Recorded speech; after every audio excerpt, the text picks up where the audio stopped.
Olá, eu sou a Agatha Alves e sou mais uma das professoras de raciocínio lógico. E hoje iremos dar continuidade ao assunto operadores lógicos, que foi passado na aula anterior pelo professor Roberto Luiz. Então vamos lá.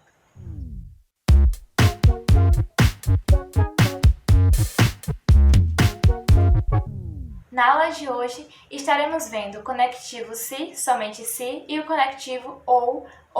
Então, vamos iniciar a aula de hoje pelo conectivo se, somente se. Então, vamos para a explicação.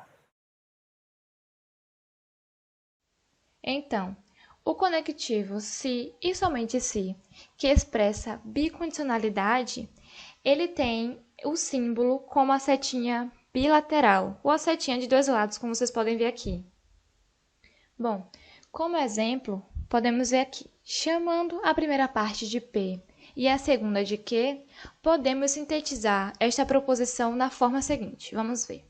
P, se e somente se que. Ou então, como havíamos visto anteriormente, P, setinha de dois lados, ou setinha bilateral, que. Bom, seguindo esse exemplo, Thaís fica triste se e somente se brigarem com ela. Representamos da seguinte forma: P, setinha bilateral, que. Nesse caso, o P seria a proposição. Thaís fica triste, e aí a setinha bilateral seria se e somente se. O que seria a continuidade da frase. O conectivo se e somente se, presente nesta proposição, ela é conhecida como bicondicional, dupla condicional ou dupla implicação. Vamos esclarecer que Thaís fica triste quando brigam com ela, Thaís não fica triste quando não brigam com ela. Sabemos que para o resultado ser verdadeiro, precisa-se que os dois sejam verdadeiros, ou os dois sejam falsos. Para que sejam falsos, precisa que os dois sejam diferentes. Lembrando dos joguinhos de sinais da aula de matemática, mais com mais igual a mais, menos com menos igual a mais, menos com mais igual a menos, mais com menos igual a menos. Então, não podemos esquecer disso. Vemos aqui a tabelinha do P. O P e o Q. Repare que na primeira e na quarta linha resultam no valor lógico V, pois nela duas proposições simples têm o mesmo valor. Já na segunda e na terceira linha, temos o valor resultante F, pois as duas proposições têm valores lógicos diferentes. Com isso, encerramos o nosso assunto sobre o conectivo se e somente se, e agora iniciamos o assunto sobre o conectivo ou. Ao contrário da disjunção simples ou inclusiva, que estudamos nas aulas anteriores, aqui temos a presença de dois ou. A ideia passada é a de exclusão, ou seja, se uma proposição é verdadeira, ela exclui a possibilidade que a outra seja verdadeira também.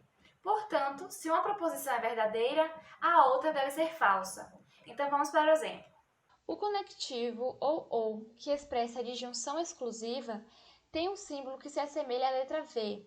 E é bom lembrarmos que, como o professor Roberto Luiz disse anteriormente, nós ficamos a cargo de escolher as letras. Então é bom não escolhermos uma letra que se assemelhe, no caso a letra V. Não é bom a gente escolher, pois ela será muito parecida com o símbolo do ou. Então, é bom deixarmos claro, pois pode acabar causando uma confusão. Bom, seguindo aqui o exemplo. Ou irei à praia, ou irei ao cinema. Então, no exemplo da proposição disjuntiva, eu poderia ir a um lugar ou a outro. Poderia até aos dois. Entretanto, na disjunção exclusiva, só posso ir ou a um lugar ou a outro, nunca aos dois.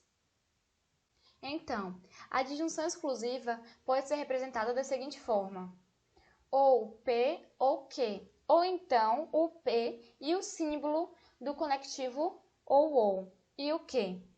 Vamos dar um exemplo bem rápido. Nesse ou P ou Q, podemos usar assim: o P será pão, o Q será torrada. Então, ou eu vou comer pão, ou eu vou comer torrada. No exemplo de baixo, a gente pode usar assim. O P é o pão, o Q é a torrada. Então, ou eu vou comer pão, e aí vem o símbolo do conectivo ou eu vou comer torrada. Ficou bem explicado? Podemos ver aqui na tabela que quando o P e o Q são iguais, ou P ou Q se torna falso. Por exemplo, na segunda linha, quando eles têm valores lógicos diferentes, eles dão verdadeiro. Assim, na terceira linha. Já na quarta linha, que os dois são falsos, ou P ou Q dá falso. Notem que essa tabela ela é oposta da bicondicional. Na primeira e na quarta linha, elas são falsas, pois os valores lógicos são iguais. Lógico que nas duas proposições simples. Já a segunda e a terceira linha são verdadeiras, pois temos valores lógicos diferentes nas proposições simples.